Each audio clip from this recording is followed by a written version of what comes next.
Well, good morning and welcome back to Consider This Program. I'm your host, Joe Clark. And I'm Angi Kinser. Happy to have you along. Hey, folks, there are things in life, though I'm finding fewer and fewer of them, that you can check off and say that is done, right? I can't go to the gym one time and check it off and say that I'm done. I can't mow the yard one time and say, check it off, it's done. You can't even change a water heater one time and say it's done if you live in a house long enough. There are things that have to be updated. And one thing I will promise you is the tax code is going to continue to change. Now, this next topic is about the change that happened inside of inherited IRAs and what it means for you. This is one of those times in life where you have to go backwards to understand the old rule so that you can understand that there is actually a new rule. I'm going to have to go back in your head and pull out things that you've heard forever. Because that's what, for years, I'm telling you, when a tax code changes, it takes people years to adjust. And this is one that can wreck your financial future and really hurt those of some of your heirs. So, Angi, I'll let you go ahead and start if you've got something. If not, I'll give you the breakdown of what this is. Well, let's start real basic. What was or is the Stretch IRA? So the Stretch IRA does not exist. Very similar to a backdoor Roth IRA, which I helped to kind of create the concept. Back in 2007. Very similar to other things that you hear. We come up with names that are really strategies. Think Peyton Manning and Omaha, and whatever the rollout play was. That's not necessarily in the playbook. That's just the code words that they use. A Stretch IRA was the ability for you, when you have an IRA or a 401k or a 403b, you had three types of beneficiaries, essentially. And there's what's called non-designated, where it just goes to your state. But most of us have three types that are listening to the show. You have charities, and if you have a charity, nothing changed. You have a spousal beneficiary, and if you have a spouse, nothing changed. If you have I shouldn't say that. RMDs went from 70 and a half, required minimum distributions went from 70 and a half to age 72 was the first year requirement. But if you have a non-spouse beneficiary, meaning your kids or anybody else, your next door neighbor, whomever that happens to be, and it's going to a living, breathing person with a birth date, you used to have what was called a Stretch IRA. And Angi, that means if I died before 70 and a half, you had to begin to take required minimum distributions, even though you are much younger than that. You had to begin to take required minimum distributions from my IRA. You had to pay taxes on that if it was not a Roth. If it was Roth, it was tax-free. But you could take it out over your life expectancy. Now, if I died after my required beginning date, RBD, which people rarely talk about, that 70 and a half, now it would be 72 if this mattered anymore. But if I died after that, you had to take the money out at my life expectancy. And I've always got a kick out of this. Dead people have life expectancies.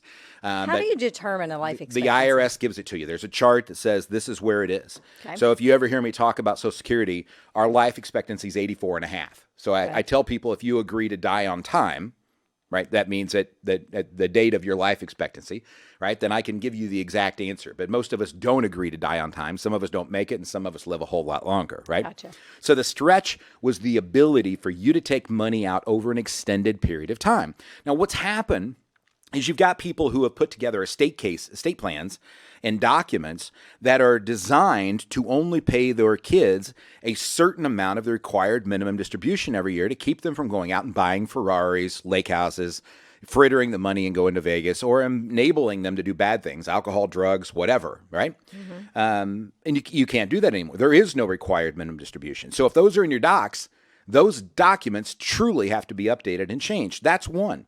The second part of this is most of us, you'll realize that your beneficiaries are not equal, right? If you ever came to one of my talks, I show these pictures of these two cute little doggies that look identical, looking at each other. They got all the little wrinkles in them. They look the same, but they are not the same. One of them will spend the money the minute they get it. You know it, I know it, and everybody else knows it. The other one is going to hoard the money and keep it. Now, the problem under the new rule, the stretch is eliminated. There are no required minimum distributions. You don't have to take money out every year. However, at the end of the 10th year, you've got to empty the account. Now, this is a gold mine waiting for the IRS because that money is all going to be taxed at ordinary income rates unless it happens to be a Roth. But the entire account has to be emptied at the 10th year, that means added on to your kid's tax return. It's going to destroy their world, and you're going to watch 30 to 40% tax rates on your IRA when we could have got it out at a much cheaper rate. We need to do planning for you now, as well as planning for the beneficiary that's coming in the future. All right, Ange, there's the premise. Now, we did have someone have a question. I mean, why did they eliminate the Stretch IRA? I cannot tell you. I can tell you that when the tax code was changed, they said that it was that it would represent about $17 billion in excess taxation that they wouldn't have gotten before. There are many people who believe that the stretch never should have been allowed. That that my IRA was for my retirement, and it is true. An inherited IRA does not have bankruptcy or creditor protection, whereas a regular IRA does. Supreme Court made that ruling a few years ago. But the belief was if I died and Barb died, that money should be immediately taxed anyhow. And so now at least people have 10 years to be able to deal with this and recognize it. Gotcha. What ways can you help minimize the tax bill for beneficiaries? I mean, what are some other strategies? Yeah, so one of the things you have to recognize, and we do that every year, our annual tax planning package is getting ready to come out. It'll go out next week for the families that we take care of, and it's going to talk about income variability and things that you need to consider. One of the things that we would do, or you should do, is to sit down with who the beneficiaries are.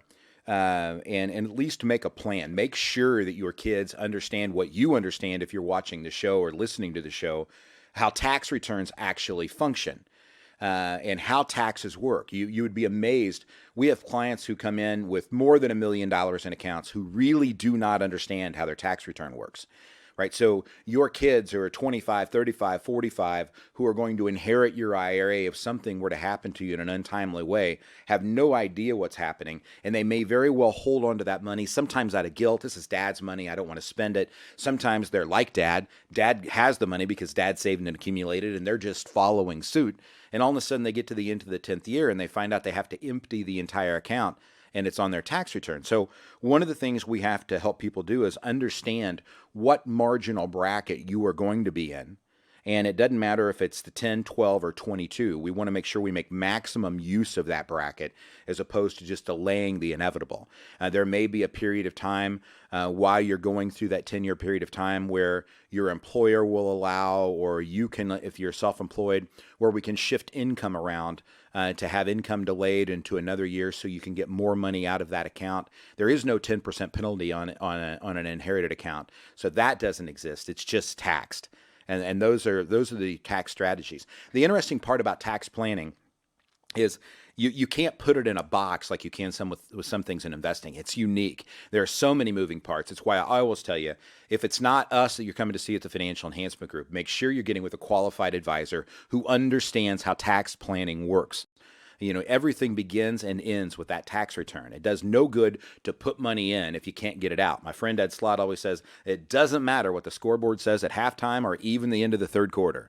It's when the final buzzer goes off who wins the game. And that's the amount of money you were able to get out and actually spend to be able to use or to pass on to your heirs without taxation. Are Roth conversions a better way to leave money to an heir? It's always better for the beneficiary. It doesn't mean it's always the right decision. The beneficiary, regardless of their tax rate, there is no money that's taxable on a Roth IRA. So it's always in the best interest of the beneficiary, but it's not always in your best interest as the one who's making the gift or leaving behind the IRA. That's where we have to do tax planning. Okay, we got a question. Is it best to take the money out each year or over 10 years or all at once? Most likely, and it would depend on their age. Most likely, it would be best to take money out along the way. But again, it would depend on their age. If you died when you're 80 and your kid is 50, right, and they're going to retire at 60, or 55, then maybe you have them retire at 55 and you take the money out of the IRA the last 5 years of that 10-year period of time. But one of the things that you really have to consider in this that I don't have enough words in the newspaper column to cover is whether or not you should skip your spouse. right? Instead of me leaving all of the money in the IRA to my wife if I were to die first, maybe take it directly to the kids, so the kids would have a 10-year period at the time that started now, and then when my wife passed away, another 10-year period block of time. What happens most of the time now on all the planning, we just shift it automatically all the way to the secondary spouse. And it really depends on your age, your assets, the way you go through income, what we call mailbox checks. Again, this is why you need a next steps meeting, in my opinion. This is very complicated stuff. You need somebody who understands taxes, somebody who understands investing, and more importantly, you need somebody who knows how to communicate that into a plan for you to be able to use for your life. There is no better time to call Angi than 800-928-4001 right now, or go to our website at Your Life After Work, get signed up for a next steps meeting.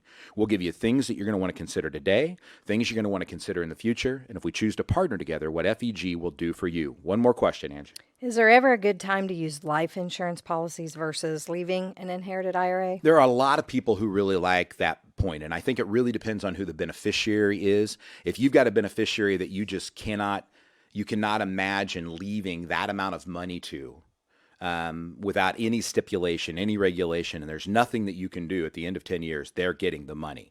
You can do things that block it for 10 years, but at the end of 10 years, you're really in a proverbial, bad place, right? So there are people who are buying life insurance policies, making the trust the beneficiary to give kids income over their lifetime like they would have with the IRA, leaving the IRA directly to their church or their charity. Again, you don't get an income tax deduction for that, but at least it pulls it out of the state, and nobody pays the estate tax on it. So the tax savings is more than enough to pay for the life insurance in a lot of cases. Again, this is a case-by-case basis. It depends on the beneficiaries, and it really depends on your wills or wishes. Gotcha. Quickly, can an inherited Roth IRA be converted to the beneficiary's Roth IRA? It cannot. An inherited IRA has to stay as an inherited IRA. A spouse has the ability to convert it or add it, but no one else. Hey, give Angie a call, 800-928-4001, and go to yourlifeafterwork.com. We'll take a break.